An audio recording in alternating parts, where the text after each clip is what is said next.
একজন সৈন্যপ্রধানের সহযোগিতায় আমি প্রাসাদে প্রবেশ করব, কিন্তু এবার আরও একজন উপস্থিত হয়ে আমার কাজটা অনেক সহজ করে দিয়েছে। সেনাপতি, তুমি চুপ করে আছো কেন? কি বললেন সুলতান তোমাকে? কিন্তু আলফাকে সংবাদও যে তুমি কতটুকু পাবে তা নিয়ে কিন্তু সংশয় এখনো কাটেনি আমার। যুবরাজ, তুমি তোমার কথা ভাবো, আমাকে আমার কথা ভাবতে দাও।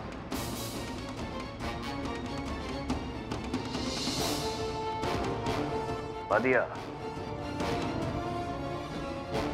আজ যদি তোমার স্থানে অন্য কোনো ব্যক্তি থাকতো তাহলে হয়তো আমি এটা নিয়ে ভাবতাম না, কিন্তু তুমি তো আমার বেগম সাহেবা, আমার বাদিয়া, আমার ভালোবাসা। তাই আমি তোমাকে সেই একই কথা বলতে চাই, আলফাকের মতো মানুষের উপর ভরসা করে সংবাদ আনয়নের চেষ্টা করাই বৃথা। তাই তাকে নিয়ে আর কোনো চিন্তা না করাই ভালো। তার পরিবর্তে তুমি আমার কথা শোনো। যখন আমাদের দুইজনেরই আশা আকাঙ্ক্ষা ঈশান বাংলার মসনদকে নিয়ে, তখন আমাদের ভিন্ন পথে অগ্রসর হয়ে কি লাভ বলো তো? সময়। তোমার কথার অর্থ বোধগম্য হলো না আমার বাদিয়া। তোমার সাথে পথ চলার পূর্বে আমার ভাববার কিছু সময় নেই। বেশ, তুমি তোমার মতো সময় নাও বাদিয়া।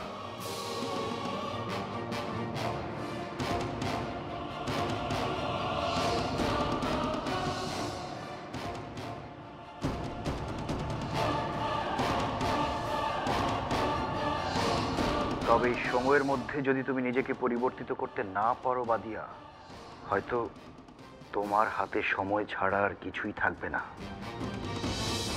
দাউদ ফিরে এলে তোমার জন্য আমাকে অন্য ব্যবস্থার কথা ভাবতে হবে, ঠিক যেমনটা আলফাকের জন্য ভেবেছি।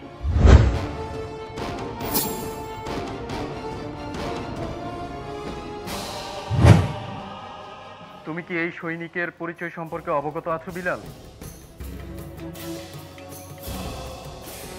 জি সৈন্যপ্রধান, ওর নাম আলফা। আমার যতটুকু স্মরণে আসে, এই আলফাকেই আমাদের যুবরাজের খুব কাছের সৈনিক ছিল। যুবরাজের কাছের সৈনিক? জি। মাফ করবেন সৈন্যপ্রধান রাজ্জাক, আপনার সৈনিক ওর নাম বলতে পারলেও ওর পরিচয় জানে না। ওর পরিচয় হচ্ছে ও আমাদের যুবরাজের বেগম সাহেবার সৈনিক। সৈন্যপ্রধান দাউদ, আপনি একেবারেই ঠিক কথা বলেছেন। আমি তো একেবারেই ভুলে গিয়েছিলাম। সৈন্যপ্রধান, আমার একটি কথা স্মরণে এসেছে। সৈন্যপ্রধান দাউদই আমাদের যুবরাজের খুব কাছের লোক। কি বলতে চাও তুমি? জি। যুবরাজের কাছের সৈন্যপ্রধান? কেন বেগম সাহেবের কাছে সৈন্যপ্রধানকে হত্যা করতে যাও? তাও আবার নিজের পরিচয় গোপন রেখে। না, আমাদের প্রাসাদে গিয়ে এর একটা ব্যবস্থা নিতে হবে। তার পূর্বে আমাদেরকে সত্যতা যাচাই করে নিতে হবে, কারণ এই ঘটনা আপাতত যতটা সহজ মনে হচ্ছে ততটা জটিল। সৈন্যপ্রধান, আপনি এই সৈনিককে কেন হত্যা করতে উদ্যত হয়েছিলেন? আমি এখনো বলছি সৈন্যপ্রধান রাজ্জাক, আপনার ধারণা অসত্য। হানিফা? না না সৈন্যপ্রধান, আমি আপনাকে বিস্তারিত বললেই আপনি বুঝতে পারবেন যে আমি মিথ্যা কথা বলছি না। আমি দুটো অশ্ব নিয়ে জঙ্গলের মধ্যে কিছু দূর আসতেই দেখি দুজন সৈনিক অশ্বে যুদ্ধ করছে। আমি আসার আগেই সৈন্যপ্রধান দাউদ এই সৈনিককে মেরে অজ্ঞান করে ফেলেন, আর এই সৈনিক অজ্ঞান হয়ে মাটিতে লুটিয়ে পড়েন। আমি কোনো প্রশ্ন করবার আগেই সৈন্যপ্রধান আমাকে জানান যে উনি ঈশান বাংলার সেনাপতি, আর এই সৈনিককে উনি কোনো এক অপরাধের জন্য শাস্তি প্রদান করছেন। মিথ্যা, সব মিথ্যা কথা। না না সৈন্যপ্রধান, আপনি আমার সম্পর্কে খোঁজ নিয়ে দেখতে পারেন। এক অঞ্চল থেকে আরেক অঞ্চলে আমি অশ্ব বিক্রি করে বেড়াই কিনা। তাহলেই আপনি বুঝতে পারবেন যে আমি মিথ্যা কথা বলছি না। মিথ্যের আশ্রয় আমিও নিতে চাই না সৈন্যপ্রধান রাজ্জাক, সেটা আপনি আমার কথা শুনলেই বুঝতে পারবেন। কিন্তু আমি আর কোনো কথাই শুনতে চাই না সৈন্যপ্রধান দাউদ।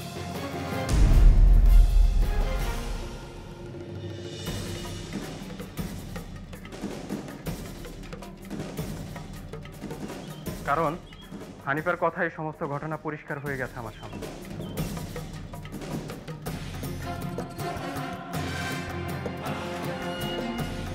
তাই এই মুহূর্তে সুলতানের শূন্য প্রধান হওয়ার সুবাদে আমি আপনাকে বন্দি করতে বাধ্য হচ্ছি।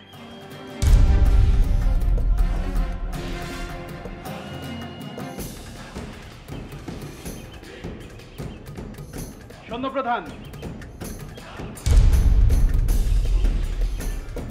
আপনার বাকি বিচারের ব্যবস্থা প্রাসাদে ফিরে যাওয়ার পর হবে।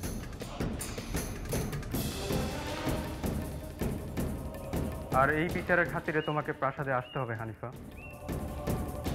জি সৈন্যপ্রধান, আমি আপনার আদেশ মানতে একদম প্রস্তুত।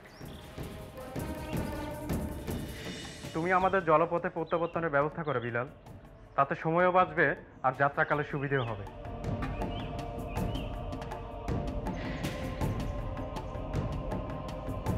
তোমার হিসেব অনুসারে না হলেও অবশেষে তোমার উদ্দেশ্য চরিতার্থ হতে চলেছে হানিফা। তবে পরবর্তী পদক্ষেপও তোমাকে অনেক সাবধানে নিতে হবে, বিশেষ করে যখন আলফাক এখনো জীবিত। একেই হয়তো বলে ভাগ্যের পরিহাস। যে আলফাককে হত্যা করতে এসেছিলাম, এখন তার জীবন আমার কাছে সবচেয়ে বেশি মূল্যবান। আমার কথার সত্যতা প্রমাণে একমাত্র সেই দিতে পারে আমার মুক্তি। ফিরে যেতে পারি আমি নাজমার কাছে।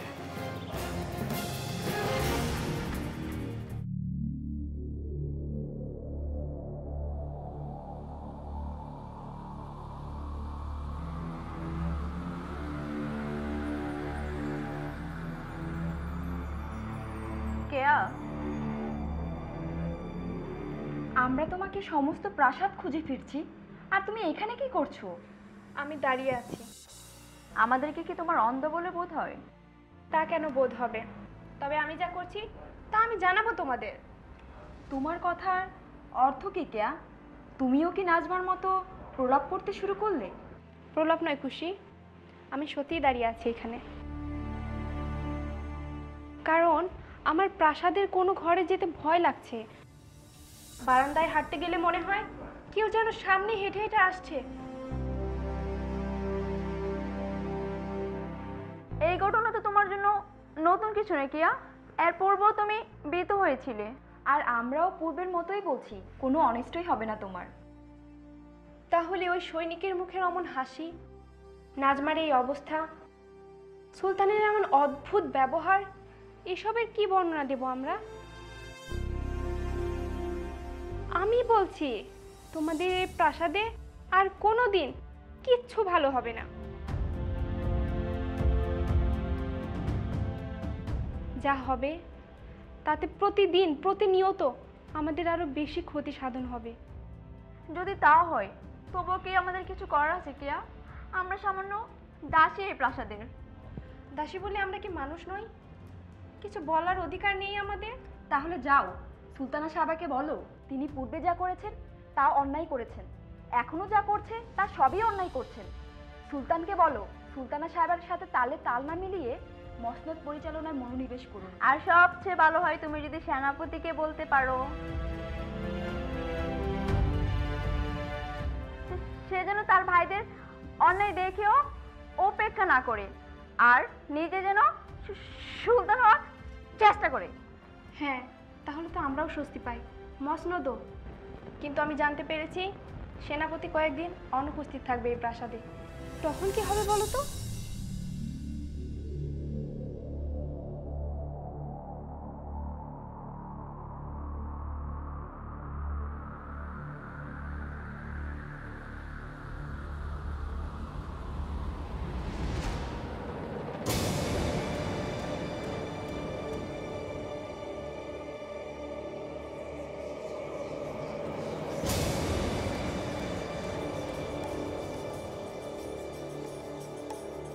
ভালোবাসা দিয়ে ভ্রাতৃত্বের নামে কখনো মসনদ চলে না। মসনদ চলে হিংসায়, শত্রুতায়, চপলতায়, রাজনীতিতে। মসনদের রাজনীতিতে যেমনি আদর করে কাউকে কাছে টেনে নিতে হয়, তেমনি দুঃসময় এলে তাকেই সরিয়ে দিতে হয় এই দুনিয়া থেকে।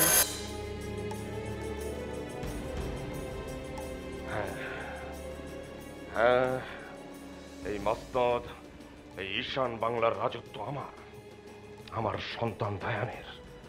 আর কোনো ভাই বা তার কোনো সন্তান এই মসনদের দিকে তাকাতেও পারবে না, কোনো অধিকার নেই তাদের। তাই যখন আমি জানতে পেরেছি কে হতে পারে এই মসনদের ভবিষ্যতের শত্রু, তখন তার শেষ আমি দেখবই। আর তার জন্য যদি নিজের ভাইকেও হত্যা করতে হয়, আমি তাই করব।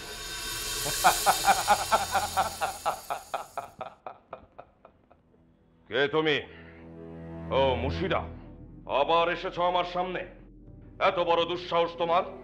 সৈনিকের কণ্ঠে নিজের কণ্ঠ বসিয়ে যে দুঃসাহস তুমি দেখিয়েছ, তার পরিণতি কি হতে পারে সে সম্পর্কে কোনো ধারণা আছে তোমার? সুলতানা থিয়ার, আমি মুশিরা নই, আমি তুমি। তুমি কে? তুমি? তোমার প্রতিচ্ছবি তোমার বিবেকের আয়না। কি চাই তোমার?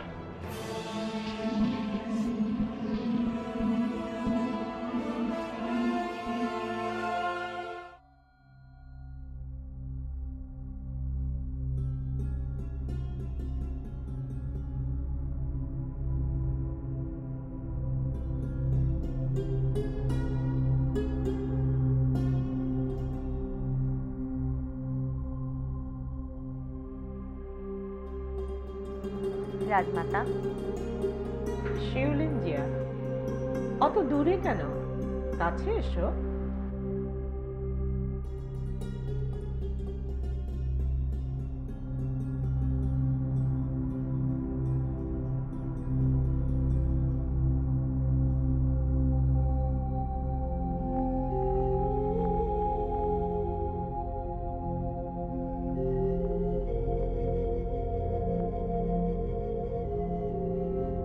দীর্ঘ যুদ্ধ মুহূর্তের অবসান হয়েছে আজ। মেঘমণ্ডলের বুকে নেমে এসেছে চিরশান্তির স্নিগ্ধ ছায়া। আর সেই সঙ্গে তোমার পুত্র আর্দার বিবাহের সুসংবাদ পুষ্পবক্ষে ভ্রমরের গুঞ্জনের মতো ছড়িয়ে পড়েছে এই প্রাসাদের প্রতিটি কক্ষে। কিন্তু রাজমাতা, মেঘমণ্ডলের এই বিশেষ আনন্দের মুহূর্তে যুবরাজ আর্দার আম্মাজান যে প্রাণ খুলে উপভোগ করতে পারছেন না, তা কি আপনি অবগত? পুত্রবধূকে দেখতে ইচ্ছে করছে তোমার? সেই ইচ্ছা প্রকট করা কি অন্যায় রাজমাতা? মায়ের মনে তার পুত্রবধূকে দেখার ইচ্ছা প্রকট হবে, এ তো অত্যন্ত স্বাভাবিক শিউলিন জিয়া। কিন্তু তাতে আমি কি করতে পারি? কিন্তু বড় রানী যে বললেন, আপনাকে অনুরোধ করলে আপনি আমার পুত্রবধূর মুখ দেখাতে পারেন। যথার্থই বলেছে বড় রানী। এই রাজপ্রাসাদের অভ্যন্তরে একমাত্র রাজমাতাই পারে জাদুবিদ্যার প্রয়োগ করতে।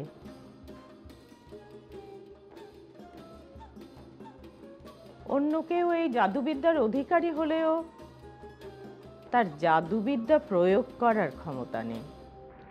তাহলে নিশ্চয়ই আপনি আমার সামান্য অনুরোধটুকু রাখবেন রাজমাতা। না হলে পুত্রবধূকে দেখার ব্যাকুলতায় যে আমি অসুস্থ হয়ে পড়ব। আর রাজমাতা নিশ্চয়ই তার পুত্রবধূকে অসুস্থ দেখতে চাইবে না, তাই না শিলুন জিয়া? যথার্থ বলেছেন। বেশ, এসো তবে আমার সঙ্গে, তোমার পুত্রবধূকে দেখানোর ব্যবস্থা করছি।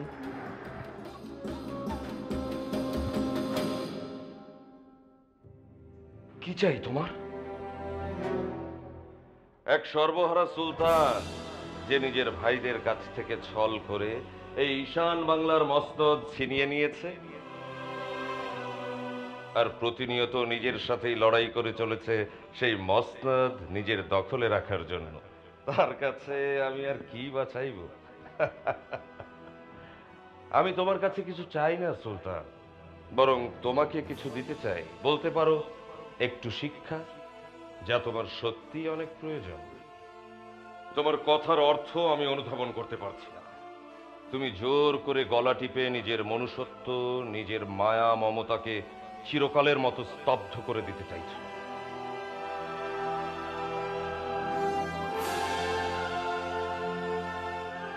হ্যাঁ, চাইছি, তাই চাইছি। এখানে অন্যায়ের কি আছে? একজন সুলতানের মনে মায়া মমতা মনুষ্যত্ব থাকলে সে কখনো মসনদ পরিচালনা করতে পারে না। মসনদ, সুলতান আথিয়া, কোথায় ছিল তোমার এই মসনদ? আর এই মসনদ পরিচালনার জন্য যখন সুলতান আরসলান এই প্রাসাদে উপস্থিত ছিলেন,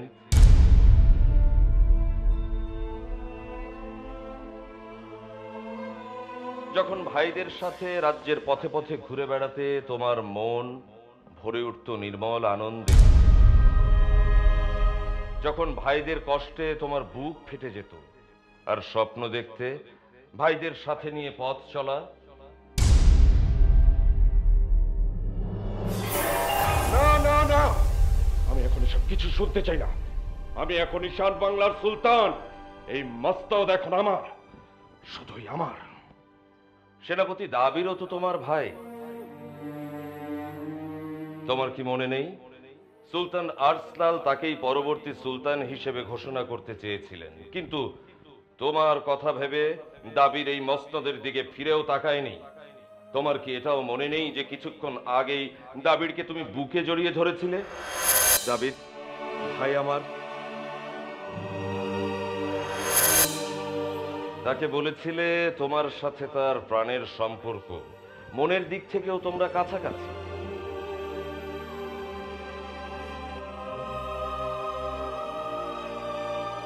আজ মসনদের নেশায় মত্ত সুলতানের কানে আমার কথা পৌঁছলেও তার হৃদয় ছুঁতে পারছে না আমার কণ্ঠস্বর। তবু আমি তোমায় মনে করিয়ে দিতে চাই সুলতান, তোমার আব্বাজান চেয়েছিলেন তার সন্তানেরা ভিন্ন শরীরে এক প্রাণ হয়ে থাকে। মেঘমণ্ডলের সম্রাট আরাস উপহারের সঙ্গে একটা বার্তা পাঠিয়েছিলেন। সুলতান আরসলানের 3 পুত্র যতদিন একত্রে থাকবে ততদিন এই অঙ্গুরীয় রক্ষা করবে ঈশান বাংলার সুলতানকে। সুলতান আথিয়ার এই আংটি আঙুলে ধারণ করলে তার জীবনে কোনোদিন কোনো বিপদের ছায়া আসবে না।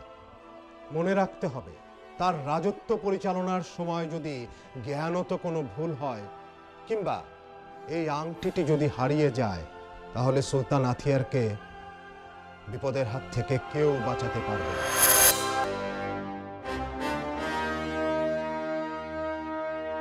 অন্যথায় ঈশান বাংলার মসনদে নেমে আসবে ধ্বংসের কালো ছায়া।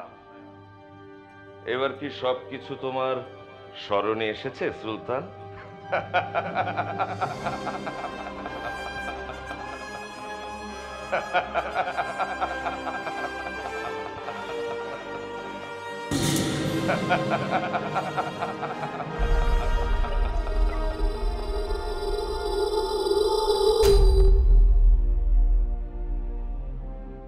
সৈন্যপ্রধান রাজ্জাক কি কোনো সংবাদ এনে দিয়েছে তোমাকে?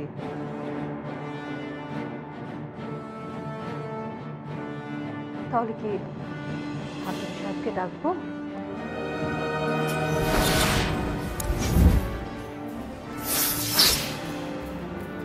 আরিয়া, নিজের হতাশার অগ্নিতে